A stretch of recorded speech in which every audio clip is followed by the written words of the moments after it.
السلام علیکم. وعلیکم السلام ورحمۃ اللہ وبرکاتہ. محمد عقیل جدہ. جی بھائی. السلام علیکم سر. میرا ایک مسئلہ ہے, میں نے آپ سے بات کرنی تھی لیکن نہیں ہو رہی, تو اس لیے بس میسج آپ کو کروں. یہ آپ ایک دن انسان جن اور انس کی شادی ہو سکتی ہے کیا؟ جن و انس کی شادی ہو سکتی ہے کیا؟ بہت بہتر. دوستوں, بھائیوں اور بہنوں, پہلی بات تو یہ کہ آپ مجھ سے رابطہ کرنے کی کوشش کر رہے تھے, اس کی ضرورت نہیں ہے. آپ نے اپنا بھی وقت بچا لیا ہے اور میرا بھی وقت بچ گیا ہے. اس 28 سیکنڈ کے وائس میسج نے مسئلے کا حل جو آپ چاہتے تھے سوال بھیجنا, وہ بھیج دیا ہے. بہت اچھے طریقے سے آپ نے سوال مختصر کر کے پوچھ لیا ہے. اسی طریقے سے کرنا چاہیے. بات کرنے کے لیے اگر آپ مجھ سے بات کرنا چاہتے ہیں تو جوائن ممبرشپ کے ذریعے چینل کی فیس پے کر دیجئے, تاکہ میں طلاق کے موضوع پر یا کسی اور موضوع پر اگر آپ مجھ سے بات کرنا چاہتے ہیں تو پھر میں حاضر ہوں, لیکن اس وقت کی آپ کو میرے قیمت ادا کرنی ہوگی. آپ یہ جاننا چاہ رہے ہیں کہ کیا جن و انس کا نکاح ہو سکتا ہے؟ یہ سوال پوچھا جا رہا ہے شیخ عبدالعزیز بن باز مفتی مملکت سعودی عرب سے. کیا اس طرح کا کوئی ذکر قرآن اور حدیث میں آیا ہے کہ یہ جن اور انس کی شادی ہو سکتی ہے؟ شیخ بن باز مفتی مملکت سعودی عرب یہ فرما رہے ہیں, ما ورد ما نعرف فی هذا شیئا. یہاں اہل علم کے درمیان اس سلسلے میں اختلاف پایا جاتا ہے, لیکن قرآن و سنت میں نکاح انسان کا جن عورت سے یا جن مرد کا عورت انسان عورت سے, ایسا کوئی بھی قصہ نہیں ہے, اور نہ ہی نبی کریم صلی اللہ علیہ وسلم نے اس کے بارے میں حکم فرمایا ہے. لیکن یہاں شیخ فرما رہے لا يمكن التحقق من اسلام. پہلی بات تو یہ کہ آپ ان کے اسلام وہ مسلمان ہیں یا نہیں, یہ بھی آپ کیسے پتہ کریں گے؟ ہمیں ان کے دین کا بھی پتہ نہیں چلے گا. اور آپ کو یہ بات بے حد ضروری ہے کہ کس سے آپ نکاح کر رہے ہیں اور آپ نکاح کیوں کر رہے ہیں. یہاں لا نستطيع ان نعرف الحقیقہ, ہم ان کے بارے میں کیونکہ ہم ان کو دیکھ نہیں سکتے, اس لیے ان کی وہ مسلمان ہیں یا غیر مسلم ہیں ہم نہیں پتا ہمیں. دوسری بات یہ کہ سورہ نحل میں اور مختلف آیات میں قرآن کریم میں اللہ تعالیٰ ارشاد فرماتا ہے وَاللَّهُ جَعَلَ لَكُم مِّنْ أَنفُسِكُمْ أَزْوَاجًا وَجَعَلَ لَكُم مِّنْ أَزْوَاجِكُمْ بَنِينَ وَحَفَدًا. یہاں اللہ تعالیٰ اس قرآن کریم کی آیت میں اور سورہ روم کی آیت نمبر 21 میں اللہ تعالیٰ فرماتا ہے وَمِنْ آیَاتِهِ أَنْ خَلَقَ لَكُم مِّنْ أَنفُسِكُمْ أَزْوَاجًا لِتَسْكُنُوا إِلَيْهَا وَجَعَلَكُم بَيْنَكُم مَّوَدَّةً وَرَحْمَةً إِنَّ فِي ذَلِكَ لَآيَاتٍ لِقَوْمٍ يَتَفَكَّرُونَ. قرآن کریم میں اللہ عز و جل ان دونوں اور مختلف آیات میں پہلی سورہ نحل آیت نمبر 72 پر اللہ تعالیٰ فرماتا ہے اللہ تعالیٰ نے تمہارے لیے تم میں سے ہی تمہاری بیویاں پیدا کی ہیں, اور تمہاری بیویوں سے تمہارے لیے تمہارے بیٹے اور پوتے پیدا کیے ہیں. اور سورہ روم میں اللہ تعالیٰ نے فرمایا اور اس کی نشانیوں میں سے ہے کہ تمہاری ہی جنس سے بیویاں پیدا کیں تاکہ تم ان سے آرام اور راحت پاؤ. اس نے تمہارے درمیان محبت اور ہمدردی قائم کر دی. یقیناً غور و فکر کرنے والوں کے لیے اس میں بہت سی نشانیاں ہیں. تو اللہ رب العالمین قرآن کریم میں یہ فرماتا ہے کہ اس نے تم میں سے ہی تمہاری بیویاں پیدا کی ہیں, اور تمہاری بیویوں سے تمہارے لیے تمہارے بیٹے اور تمہاری پوتے, یعنی کہ نسلیں بڑھتی ہیں اور چلتی ہیں. یہ اللہ عز و جل کا احسان ہے, اور اللہ تعالیٰ نے اس احسان کا تذکرہ قرآن کریم میں ذکر کیا ہے کہ ہمیں اس رشتے سے سکون, محبت, راحت اور بچے بھی اللہ تعالیٰ عطا فرماتا ہے, رزق بھی اللہ تعالیٰ عطا فرماتا ہے.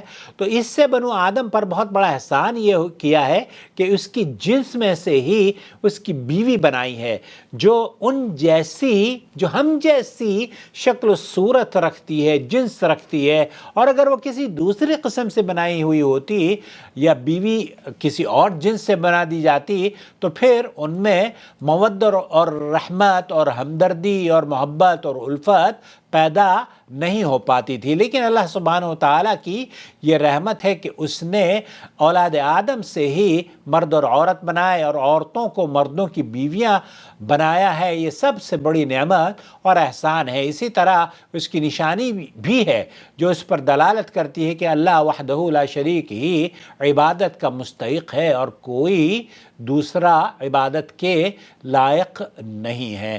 اہل علم کا اس سلسلے میں اختلاف ہے، اہل علم کے کئی موقف ہیں اس سلسلے میں۔ بعض جیسے امام احمد بن حنبل ہیں، وہ یہ کہتے ہیں کہ یہ حرام ہے، یہ ہوئی اس طرح کا نکاح حرام ہے، جائز نہیں ہے۔ کئی اہل علم کا موقف یہ ہے کہ یہ مکروہ تحریمی ہے، البتہ کسی بھی اہل علم نے اسے جائز قرار نہیں دیا ہے۔ تو خلاصہ کلام یہ ہوا کہ کیا انسان اور جن کی شادی ہو سکتی ہے اور اسلام میں اس کا کیا حکم ہے؟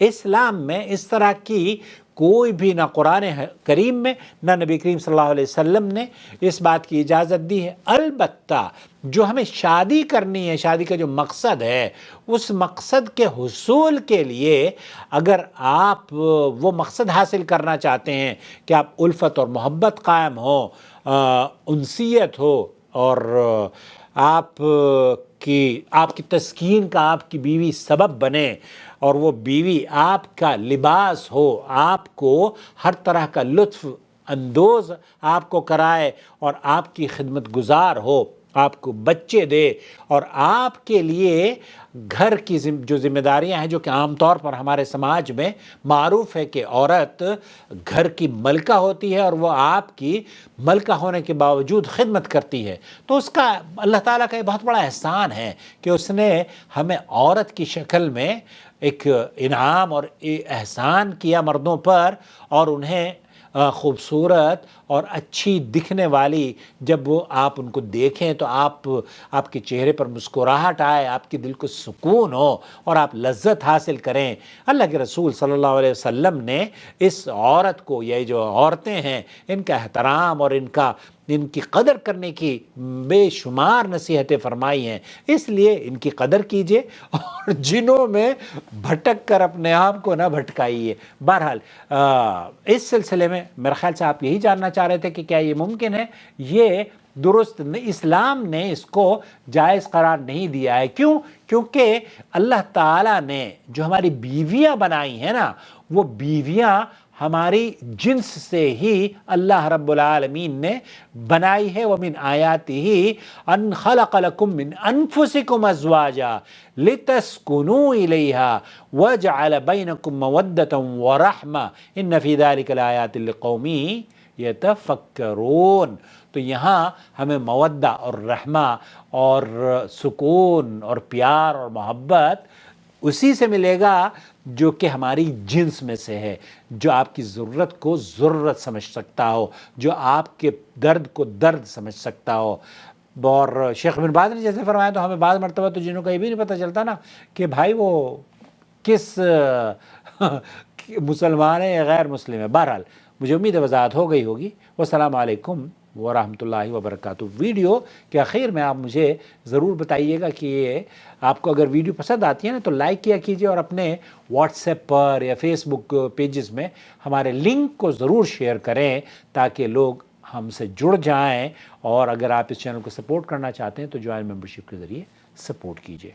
وما أرسلنا من قبلك إلا رجالا نوحي إليهم فاسألوا أهل الذكر إن كنتم لا تعلمون بالبينات والزبر وأنزلنا إليك الذكر لتبين للناس ما نزل إليهم ولعلهم يتفكرون